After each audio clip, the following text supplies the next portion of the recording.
भव्य आत्माओं, रास्ते दो हैं। एक रास्ता सुख साधन का रास्ता है और दूसरा रास्ता है सुख साधना का रास्ता। सुख साधना के रास्ते में भारतीय संस्कृति सम्मान करती है, मगर इस दुखमा काल में, इस आधुनिक क्रियाकांड में विषाक्त होना, विश्व से विरक्त होना बड़ा दुर्लभ है। मगर इसके बगैर सुख नहीं मिलेगा। यदि सुख चाहिए तो आपको सच्चाई जाननी होगी। आचार्य कहते हैं, ये संसार ऐसा जानो कि कुछ भी ऐसा नहीं है जो तप से मिलता ना हो। अर्थात जो चाहो वो पालो। आचार्य कहते हैं, श्रावक संसार में आश्रयबंध संसार का कारण है और संवर निजरा सुख का कारण है। कर्म का उदय तो आएगा, हर समय आएगा। एक समय भी कर्म का उदय नहीं रुक सकता। मगर आचार्य कहते हैं, यदि मोक्ष मार्ग में है, कर्म का उदय जब भी आएगा, लेकिन कई बार कर्म का उदय मोक्ष मार्ग में सहायक हो जाता है और पुण्य तो मोक्ष मार्ग में साधन बनने के चांसेस ज़्यादा हैं। मगर यदि पुण्य है तो मोक्ष मार्ग में साधन बनेगा ही बनेगा। और यदि तुम्हारा पुण्य पापानुंदी पुण्य है तो संसार में डुबोने का कारण बनेगा। अब विचार करो, ये पुण्य दोनों अलग अलग क्या हो गए। आचार्य कहते हैं, रावण के पास राम से ज़्यादा पुण्य था, मगर रावण के पास जो पुण्य था पापानुबंधी पुण्य था। राम के पास पुण्य कम था मगर पुण्यानुबंधी पुण्य था। इन दोनों को समझने का प्रयत्न करें तो आचार्य कहते हैं, तुम्हारा कल्याण हो जाएगा। रावण ने जीवन में दुख नहीं पाया, ना वनवास हुआ, ना भोगों से विरक्ति हुई, और राम को वनवास भी सहना पड़ा, जंगल की खाक छाननी पड़ी, मगर जब भी सुखी रहा। और राम ने दुख ने सहा, मेलों में रहा, मगर सुखी नहीं रह सका। कारण था पुण्य दोनों के पास है। एक के पास पापानुबंधी पुण्य है, एक के पास पुण्यावंती पुण्य है। बस ये अंतर हम आज तक समझे नहीं। ये शरीर तो आपको मिला है, सबको मिला है, हमें मिला है और तीर्थंकर को मिला था। यदि पापों में गला दिया तो संसारी बन जाएंगे, चारों गति के 84 लाख योनि से निकल ना सकोगे। और यदि शरीर को साधना में लगा दिया तो सिद्धालय पहुंच जाओगे। बेशक समय लग जाए। कल संयम का दिन था, अर्थात संवर, अपने आते हुए कर्म को रोकने का दिन था। आज तप का दिन है, तप का दिन निर्जरा का दिन है। यदि हम संवर ना करते तो नए कर्म आते रहते और पुराने कर्म हमें आकुल व्याकुल कर देते। पहले इसलिए आचार्य ने कहा संवर करो। कई बार पुण्य भी घातक हो जाता है। रावण के पास पुण्य था मगर उसके लिए घातक हो गया। पुण्य था, जा रहा था, विमान रुक गया। किसने रोका विमान? अच्छा, यही है वो मुनि जिन्होंने मेरा विमान रोका है, मुनि बाली। मैं पर्वत पलट देता हूं तो बाली स्वयं निमट जाएगा। पुण्य तो था, वो पर्वत के नीचे गया, पर्वत को उलटने के भाव बने। बाली के मन में भाव आया, यदि पर्वत उलट गया तो भरत द्वारा जो जिनालय बनाए थे उन जिन बिंबों का अपमान हो जाएगा। पर्वत उलटना नहीं चाहिए। बस थोड़ा अपना पैर का अंगूठा दबा दिया, रावण दब गया, चिल्ला रहा है बचाओ बचाओ। पुण्य तो था। वे मुंदोरिया की रानी आती हैं, महाराज से प्रार्थना, महाराज मर जाएगा, हमारा स्वभाव बिगड़ जाएगा, छोड़ो। महाराज ने अपना अंगूठा सही कर लिया। रावण बिलखता बिखरता आया, उस चरणों में लेट गया। तो कहने का मतलब है पुण्य कई बार घातक भी हो जाता है। हम भी अपने पुण्य को ध्यान से यूज करें। आचार्य कहते हैं यदि चिंता है तो बंद की करो, कर्मों के उद्या में आने की चिंता मत करो। वे तो आएंगे, जो हमने बीज बोया है वृक्ष बनेंगे। चाहे बीज कड़वा बोया है या अच्छा बोया है।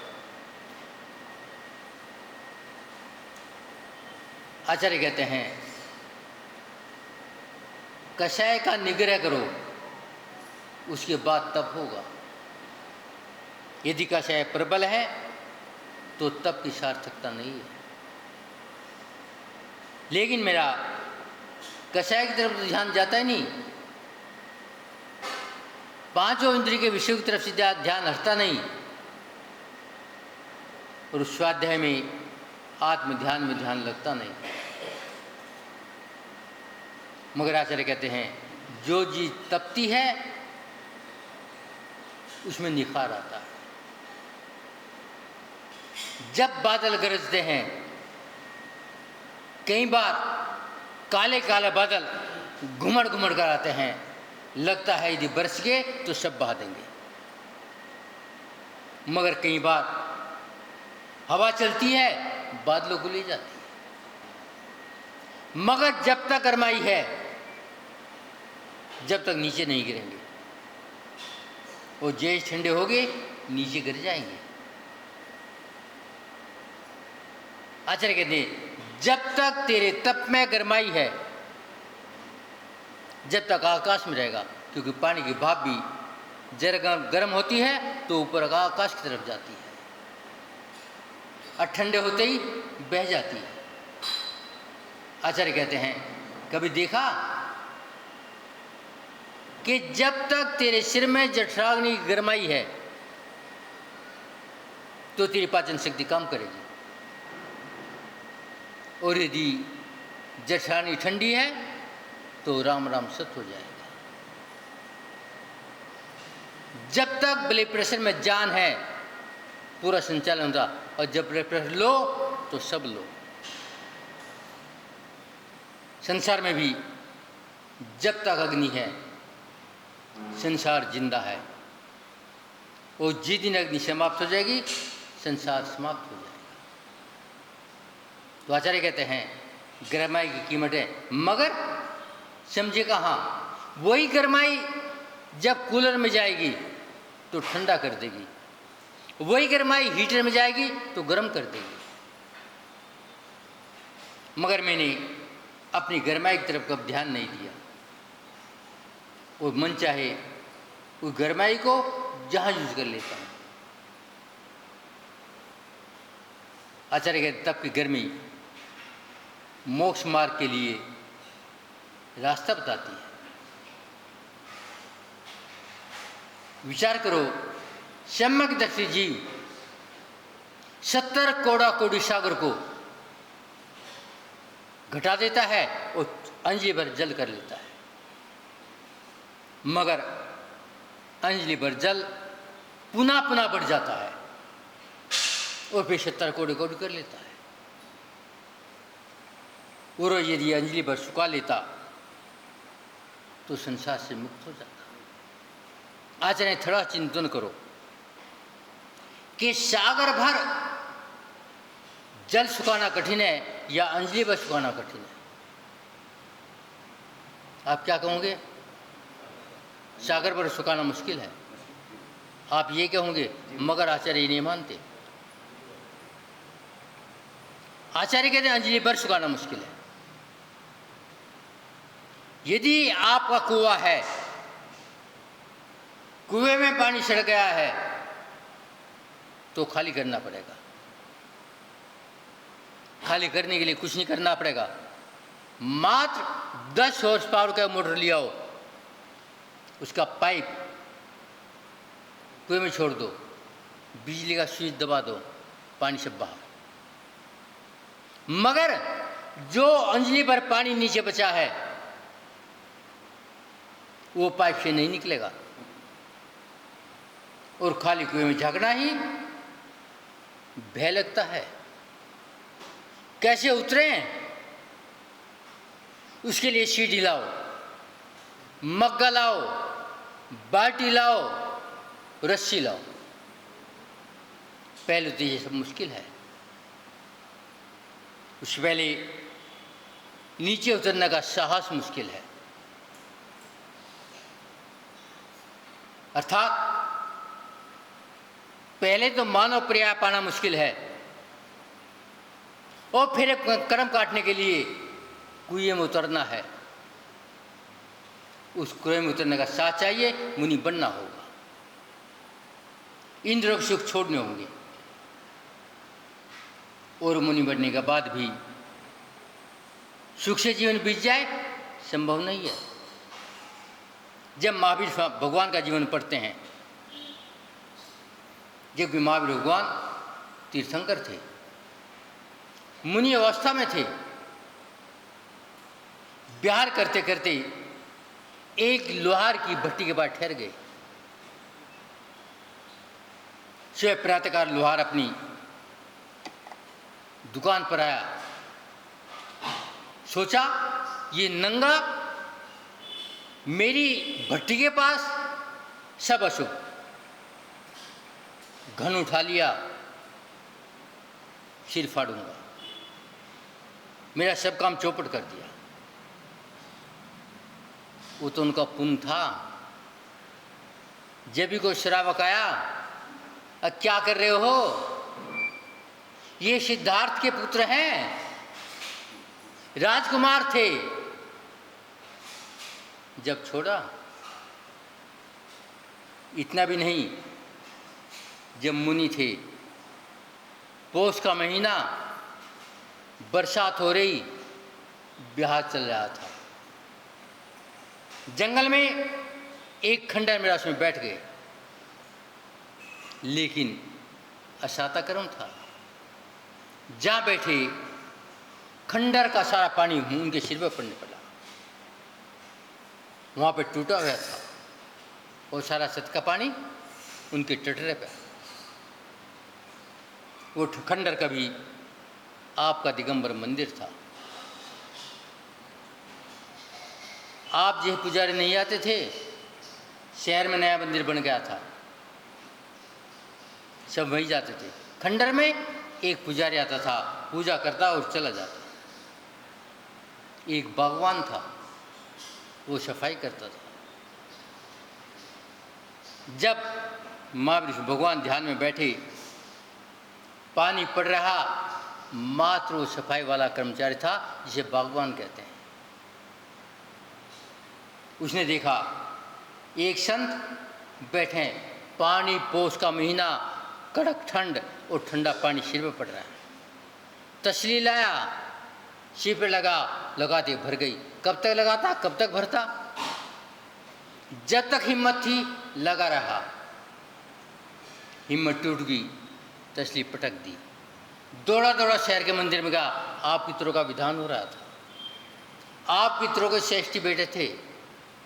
और बागवान ने कहा, धनपतियों, खंडर के मंदिर में एक मुनि महाराज बैठे हैं और सारा पानी उनके सिर पर पड़ रहा है।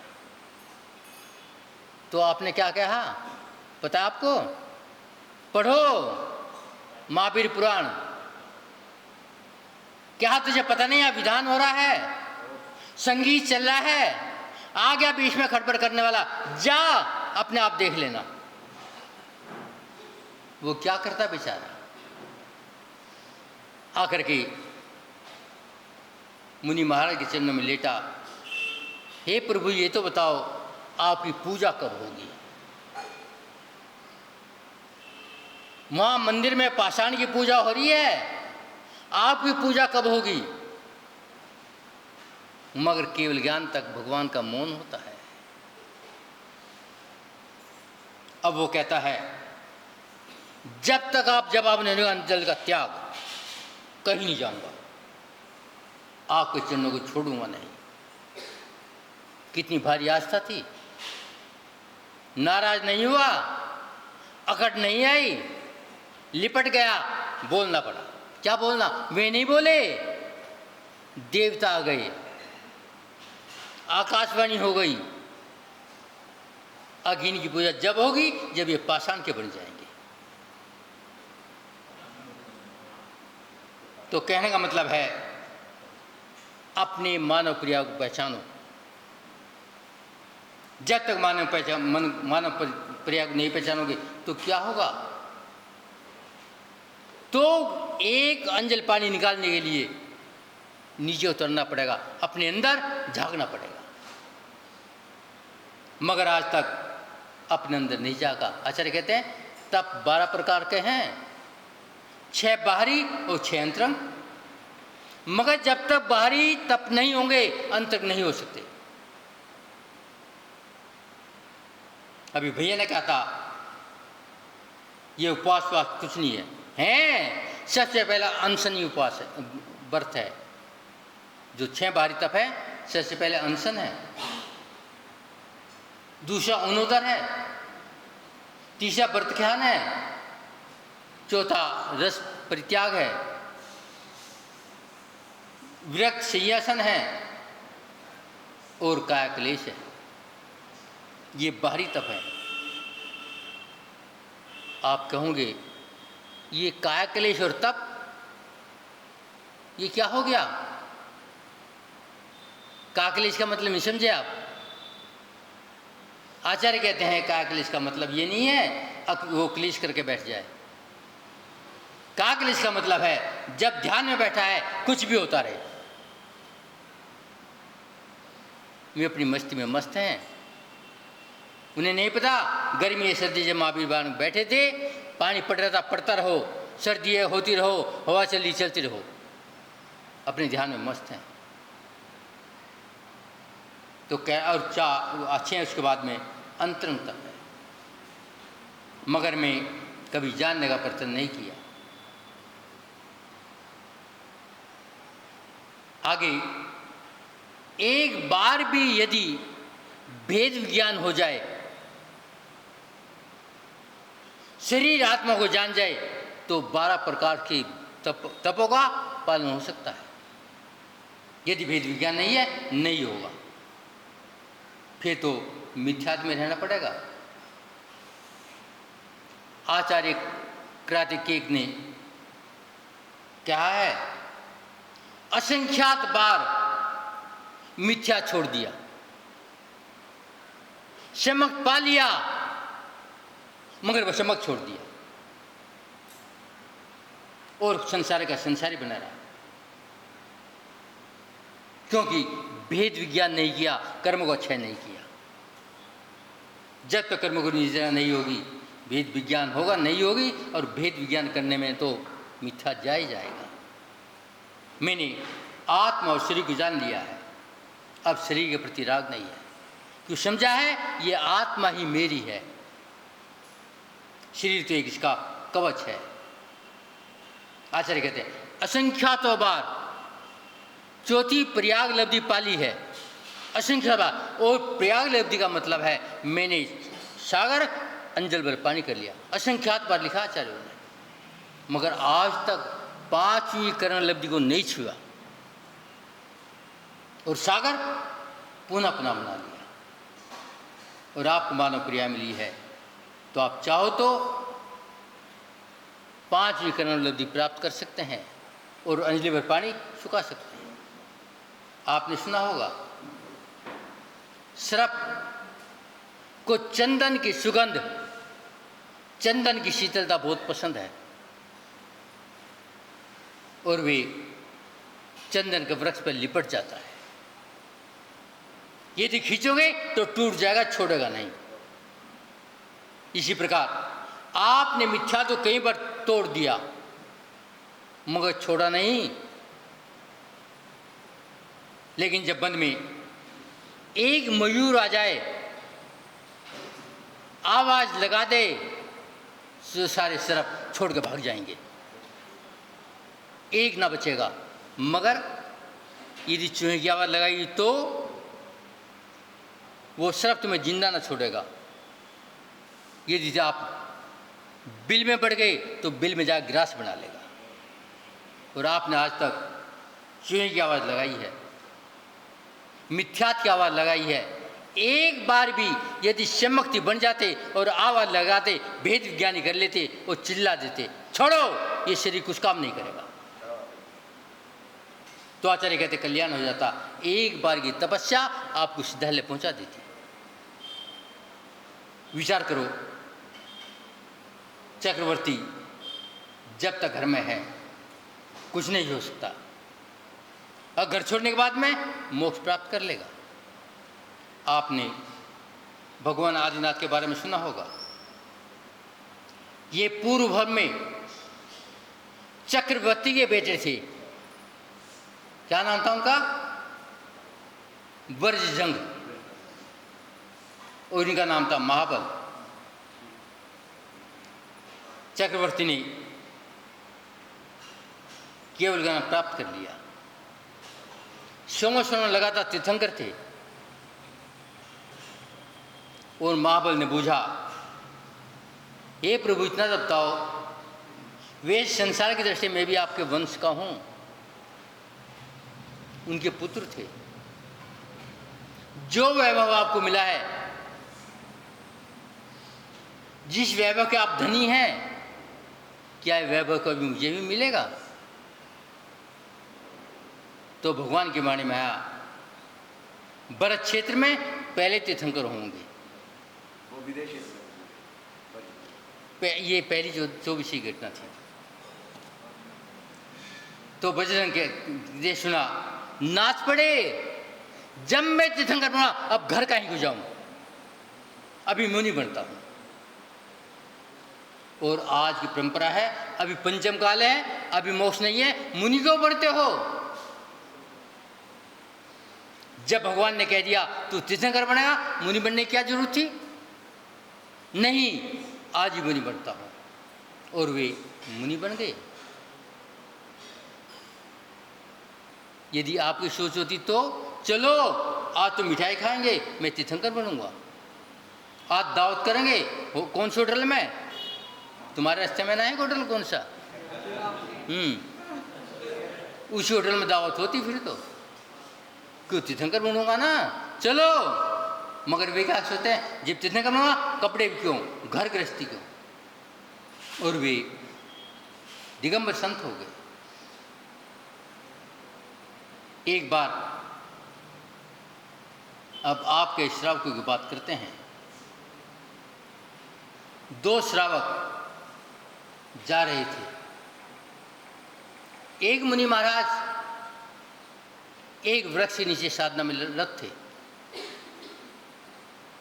वो मुनि महाराज कभी उसी नगर के सम्राट भी थे।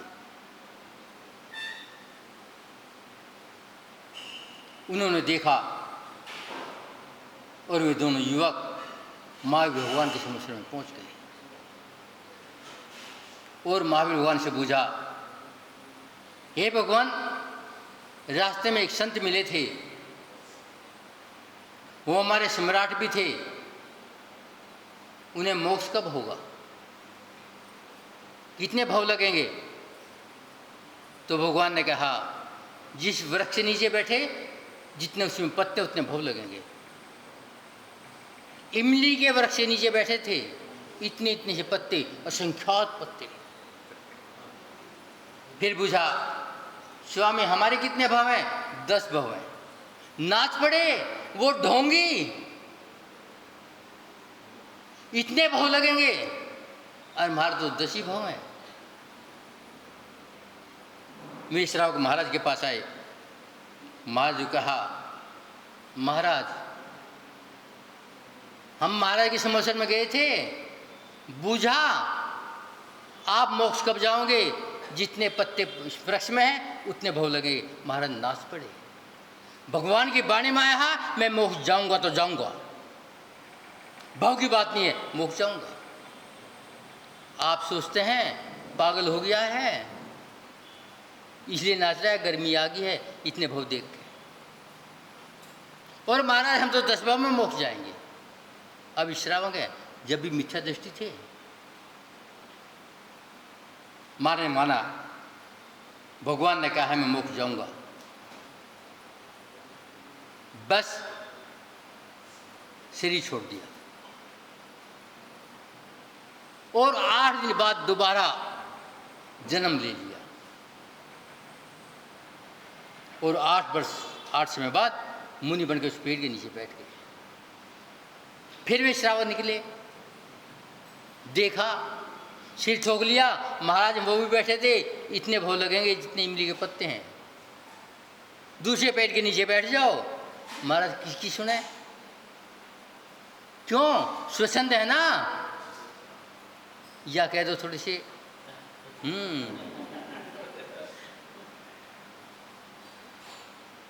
वे सुने नहीं और पहुंचे महाराज के समोसरण में।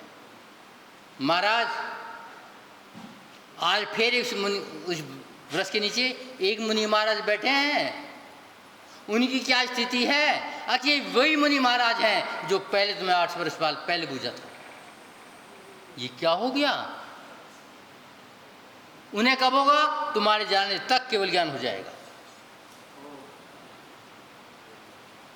अरे वे कहाँ हैं? अभी मिथ्यात्व में धरे हैं, नाच रहे हैं, हमारे 10 भाव हो गए, इसके इतने भाव बाकी है, कब पूरे कर दें मुनि का पता नहीं।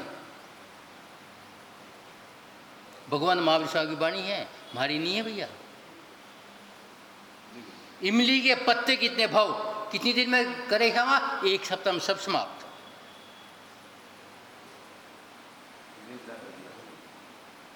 क्योंकि निदान बना तो निगोद जाऊंगा और 8 दिन में सारे भाव समाप्त। एक श्वास में 8-10 बार वो मुनि वर के मुक्ति प्राप्त गए। आचार्य कहते हैं जरा विचार करो, मोक्ष मार्ग बहुत बड़ा है, बहुत छोटा भी है,